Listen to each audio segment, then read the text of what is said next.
प्रबल होता है कि नास्तिक को भी उसके प्रारब्ध में अगर सुख लिखा है तो उसे मिलता है। जो भगवान को गालियां देते हैं ऐसे नास्तिक भी संसार में सुख भोगते हुए देखे जाते हैं। उनको सुख सुविधाएं सम्मान मिलता रहता है। क्यों? बोले प्रारब्ध है, और प्रारब्ध की गति बड़ी विलक्षण है। प्रारब्ध का भोग सबको भोगना पड़ता है। हमारे आचार्य चरण कहते हैं कि प्रारब्धम परिभुज्य कर्म शकलम प्रक्षीण कर्मांतरः। प्रारब्ध का भोग प्राप्त होता है, लेकिन भगवान की कृपा का फल क्या है? कहते हैं भगवान की कृपा का फल सत्संग की प्राप्ति। श्री गोस्वामी तुलसीदास जी महाराज कहते हैं कि जब द्रवहि दीन दयालु राघव साधु संगति पाइए, जेहि दरस परस समागमादिक पाप राशि नसाइए। जब द्रवहि दीन दयालु राघव, भगवान श्री रघुनंदन जब द्रवीभूत होते हैं, कृपा करते हैं, तो जीव को सत्संग की प्राप्ति होती है। और सत्संग में आकर भगवान के स्वभाव को और भगवान के प्रभाव को जीव जानता है। भगवान के स्वभाव और प्रभाव को जानने पर ही भगवान के प्रति हमारी दृढ़ता होती, भगवान के चरणों में अनुराग बढ़ता है। इसलिए भगवान के स्वभाव और प्रभाव का अनुभव करने के लिए भगवान की कथा श्रवण करना परम आवश्यक है। भगवान श्री राम का ये दिव्य मंगलमय चरित्र महर्षि वाल्मीकि वर्णन करते हैं। भगवान श्री राम का चरित्र अनुकरणीय चरित्र है। अनुकरण करना हो तो राम जी के चरित्र का अनुकरण करो। कृष्ण भगवान का चरित्र तो श्रवणीय है, केवल श्रवण करके आनंद का अनुभव करो। अनुकरण करना है तो राम जी के चरित्र का अनुकरण हो। कृष्ण भगवान के चरित्र का अगर कोई अनुकरण करे तो कृष्ण जन्मभूमि में ही पहुंचता है। और राम जी का चरित्र, बोले राम जी का चरित्र सर्वथा अनुकरणीय है। कहते हैं रामादिवत वर्तितव्यम। आचार्य मम्मट कहते हैं कि रामादिवत वर्तितव्यम, न रावणादिवत। आचरण करना हो तो राम जी जैसा आचरण करो। राम जी का चरित्र अनुकरणीय है और भगवान श्री कृष्ण का चरित्र श्रवण करके आनंद अनुभव करने के लिए। श्री सुखदेव भगवान ने राजा परीक्षित को भागवत की कथा सुनाई और जब रास लीला का वर्णन किया तो महाराज परीक्षित को शंका हो गई। महाराज परीक्षित ने कहा कि स कथम धर्म सेतूनाम कर्ता वक्ताभिरक्षिता। जो धर्म के सेतु हैं, धर्म के कर्ता हैं, धर्म के वक्ता हैं, ऐसे भगवान प्रतीपमाचरत ब्रह्मन् परदाराभिमर्शनम।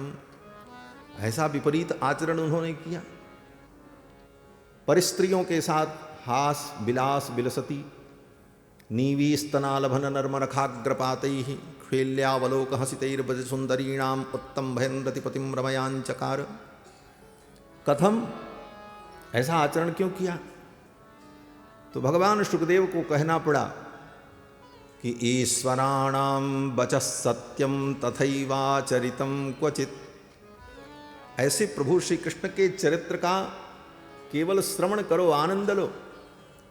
ईश्वराणाम वचः सत्यम, ऐसे सामर्थ्यशाली प्रभु भगवान श्री कृष्ण का वचन अनुकरणीय है। उन्होंने गीता में जो कहा वो करो, उन्होंने जो किया वो मत करो।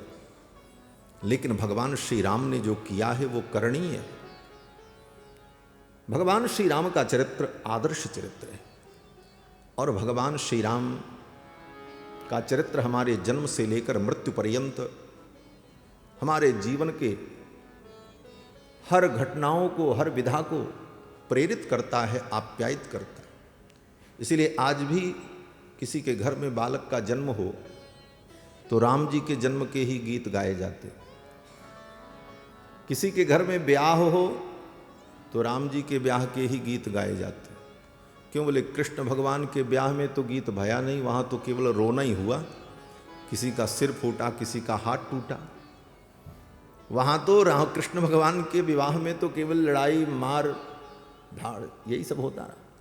विवाह तो श्री रघुनाथ जी का जो आनंद से हुआ महाराज, इसलिए आज भी किसी के विवाह में विवाह के गीत गाए जाते हैं तो राम जी के विवाह के ही गीत गाए जाते हैं।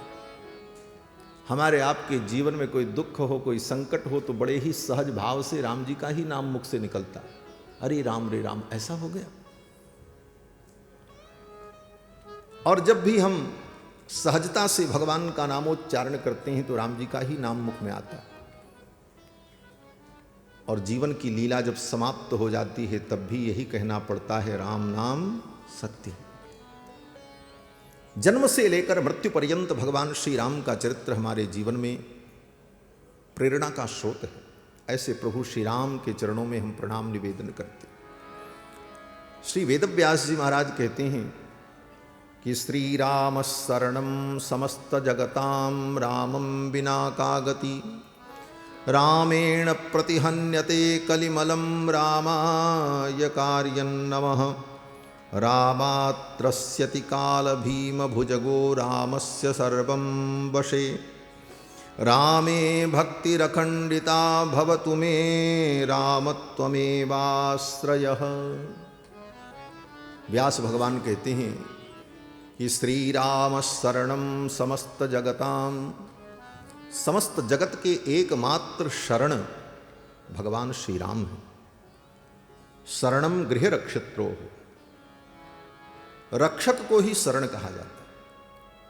और सारे जगत के रक्षक एकमात्र भगवान श्री राम है। श्री राम शरणम समस्त जगताम। जब विभीषण जी ने भगवान की शरणागति की तो विभीषण जी ने भी यही कहा कि सर्वलोक शरण्याय राघवाय महात्मने। सर्वलोक शरण्याय, भगवान श्री रघुनंदन सर्वलोक शरण्य है।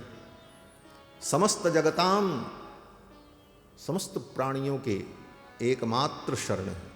चाहे वो मूर्ख हो, चाहे विद्वान हो, चाहे रंक हो, चाहे अरबपति हो, सबके शरण भगवान श्री राम। श्री राम शरणम समस्त जगताम। रामम बिना का गति, राम जी के बिना कोई गति नहीं। और राम जी को छोड़ करके कहीं कोई जाएगा तो उसकी दुर्गति ही होगी, गति तो होनी नहीं। रामम बिना का गति। रामेण प्रतिहन्यते कलिमलम, और राम जी के द्वारा ही हमारे जीवन का जो कलिमल है, कलह है, वो दूर होगा। क्या करना पड़ेगा? तो व्यास जी कहते हैं रामाय कार्यं नमः। राम जी को प्रणाम करो। रामाय कार्यं नमः। प्रणाम करने के योग्य तो राम जी ही हैं महाराज। हमारे संत जन कहते हैं संसार के लोगों को प्रणाम करते रहो, वो तुम्हें देखते भी नहीं, तुम्हारी उपेक्षा करते। प्रणाम करो, अनदेखी कर देते। लेकिन रघुनाथ जी बोले एक बार कोई प्रणाम कर ले तो सदा के लिए उसको अपना बना लेते। सकृत प्रणाम किए अपनाए।